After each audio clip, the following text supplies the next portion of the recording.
नमस्कार। मैं कमलेश कबीर आपका एक बार फिर स्वागत करता हूं इस नए एपिसोड में। आज के इस एपिसोड में हम बात करेंगे कर्नाटक की। कर्नाटक में कांग्रेस पार्टी का राजनीतिक संकट एक बार फिर जो है वो हिचकोले खाने लगा है, बढ़ने लगा है। और ऐसा इसलिए हुआ क्योंकि डीके शिव कुमार 2 दिन के लिए दिल्ली के दौरे पर थे और उसके बाद अब वो वापस कर्नाटक लौटे। अब वो दिल्ली के दौरे पर आए, उनकी जो है वो कांग्रेस हाईकमान के साथ क्या मीटिंग हुई हम उसकी चर्चा करें। तो उससे पहले कर्नाटक में कांग्रेस पार्टी की एक बार के लिए हम ग्राउंड की रियलिटी चेक करते हैं फैक्ट्स के साथ।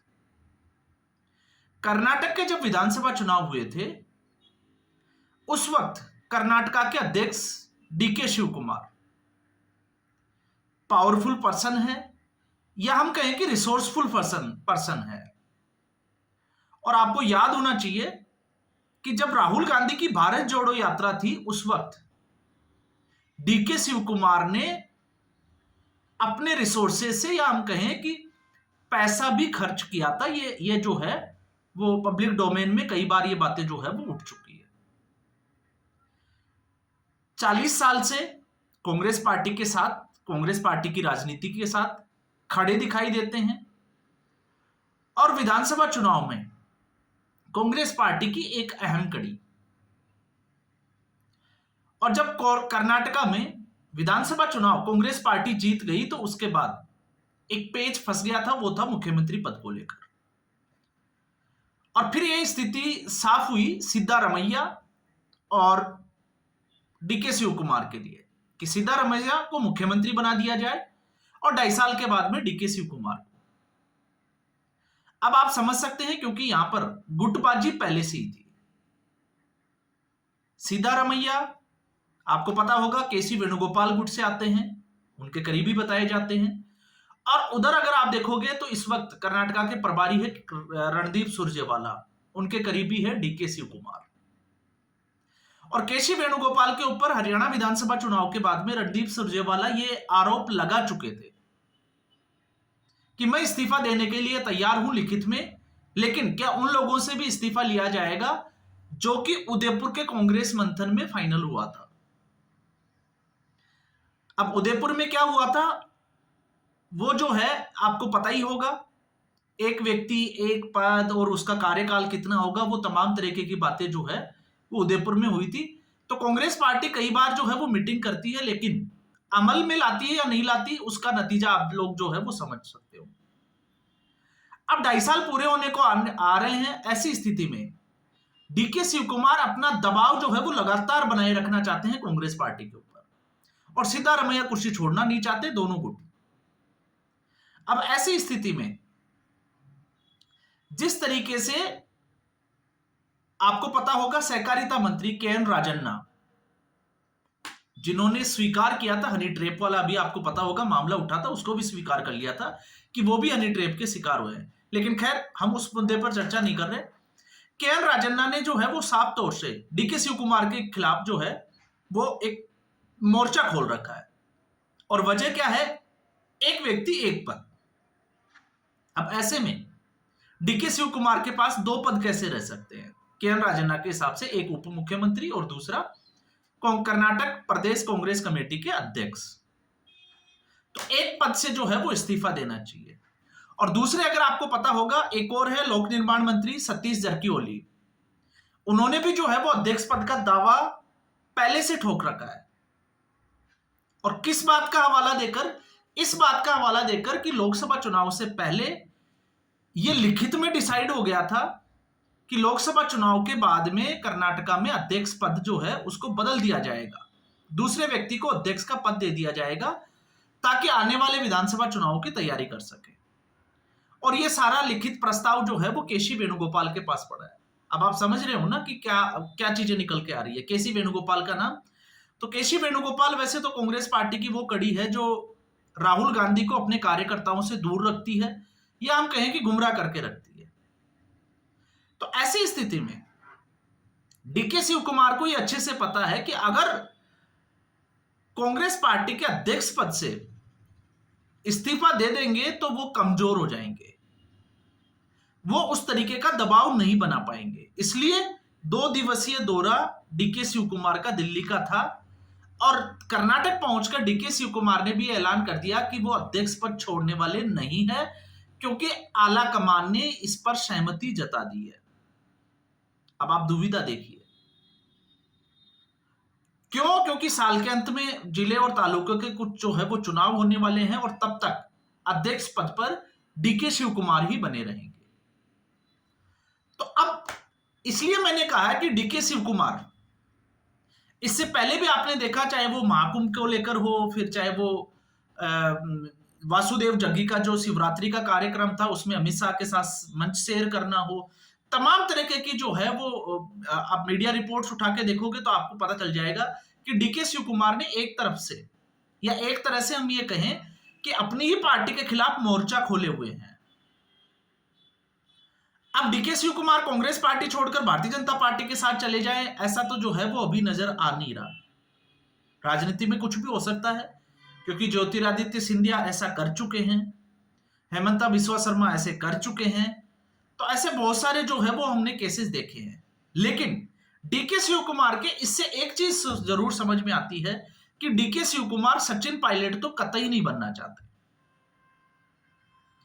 अब जब हम सचिन पायलट, क्योंकि डीके शिव कुमार की स्थिति सचिन पायलट के जैसी ही है, और आप यह भी देखिए कि इस वक्त कांग्रेस पार्टी के पास 3 राज्य हैं, जिसमें से कर्नाटका सबसे बड़ा राज्य आप मान सकते हो, और उसमें कांग्रेस पार्टी की यह स्थिति बनी हुई है कि पार्टी जो है वो विपक्ष के बजाय अपने आप से लड़ रही है।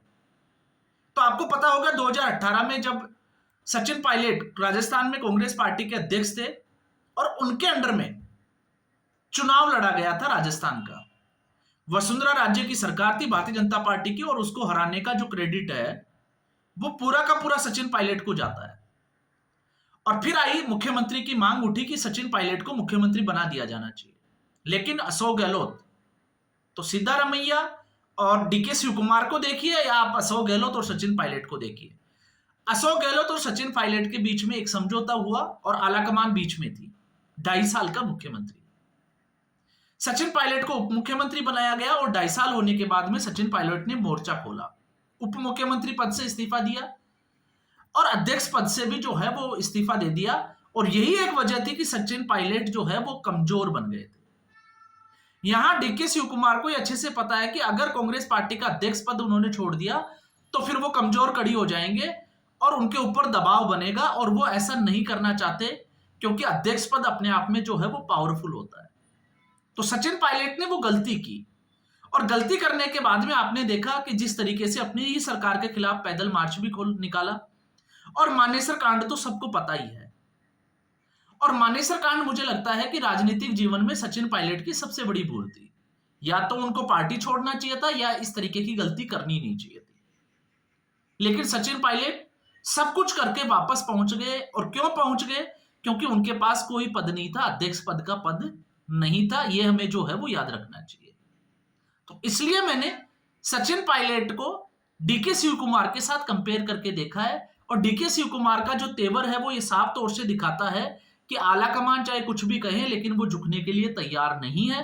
क्योंकि अगर इस बार डीके शिव कुमार झुक गए तो फिर उनके राजनीतिक कैरियर में जो मुख्यमंत्री बनने की जो महत्वाकांक्षा है वो हमेशा हमेशा के लिए समाप्त हो जाएगी।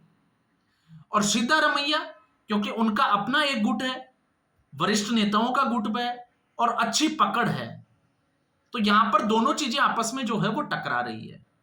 तो इसलिए यह राजनीतिक संकट आने वाले समय में कांग्रेस पार्टी के गले की हड्डी बनने वाला है। इसके अलावा बहुत सारे मुद्दे हैं जो कांग्रेस पार्टी में कर्नाटका में चल रहे हैं। चाहे वो आपको पता होगा जिस तरीके से पेट्रोल डीजल के ऊपर अभी जो है वो टैक्स बढ़ा दिया गया है। आप देखोगे वक्फ बोर्ड एक नया मसला आ गया है, क्योंकि वक्फ बोर्ड के ऊपर कांग्रेस पार्टी पहले से ही कर्नाटका में किसानों के धरने प्रदर्शन देख रही थी।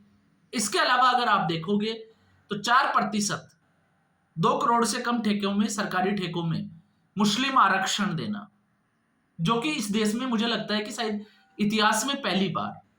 तो ऐसे बहुत सारे मुद्दों से कर्नाटक जो है, कर्नाटका की कांग्रेस सरकार पहले से गिरी हुई है, और ऐसे में ये एक नया संकट, राजनीतिक संकट, क्योंकि कांग्रेस पार्टी वैसे भी जानी जाती है और अगर इस तरीके से कांग्रेस पार्टी अपनी सत्ता गंवा देती है तो फिर आप मान के चलिए कि यहां से कांग्रेस पार्टी का उठना बहुत मुश्किल हो जाएगा। आप जिस जिस स्टेट को, आप राज्य को आप देखिए जहां पर कांग्रेस पार्टी टूटी है, वहां पर आज तक कांग्रेस पार्टी अपने पैरों पर खड़ी नहीं हुई। अब बात आती है कि हाईकमान, कि आखिर इसका दोष जो है वो किसको दिया जाए, कौन जिम्मेवार है। तो मुझे लगता है कि आज भी कांग्रेस पार्टी गांधी परिवार के आसपास घूमती है, और जब गांधी परिवार के आसपास घूमती है तो आप सोच के देखिए, क्योंकि कर्नाटका में एक व्यक्ति और है जो डीके शिव कुमार के बीच में दीवार बनकर खड़ा है, मुख्यमंत्री की कुर्सी के बीच में, और वो है मल्लिकार्जुन खड़गे। मल्लिकार्जुन खड़गे के बेटे प्रियांक खड़गे वो भी कर्नाटका में आते हैं। सिद्धारमैया की उम्र हो चुकी है, तो सिद्धारमैया के बाद में हो सकता है जिस तरीके से मल्लिकार्जुन खड़गे गांधी परिवार के रहमो करम से आगे बढ़ रहे हैं, उससे यह साफ तौर से लगता है कि मल्लिकार्जुन खड़गे को यह विश्वास है कि सिद्धारमैया के बाद में अगले विधानसभा चुनाव तक होते होते जो है वो शायद उनके बेटे को राजनीति में कोई बड़ा पद मिल जाए। इसलिए हमें इसको भी जो है वो नजरअंदाज नहीं करना चाहिए। तो डीके शिव कुमार के लिए मुश्किलें बहुत है, लेकिन डीके शिव कुमार ने जिस तरीके से पार्टी में रहकर बगावती सुर जो अपना रखे हैं, वो भी अपने आप में यह दिखाता है कि डीके शिव कुमार झुकने वाले नहीं है। वो अपने स्तर पर जो है वो अपनी लड़ाई को जारी रखेंगे। तो आज के एपिसोड में बस इतना ही। उम्मीद करूंगा वीडियो एपिसोड आपको पसंद आया होगा। वीडियो को लाइक करें, शेयर करें, चैनल जरूर सब्सक्राइब करें। धन्यवाद।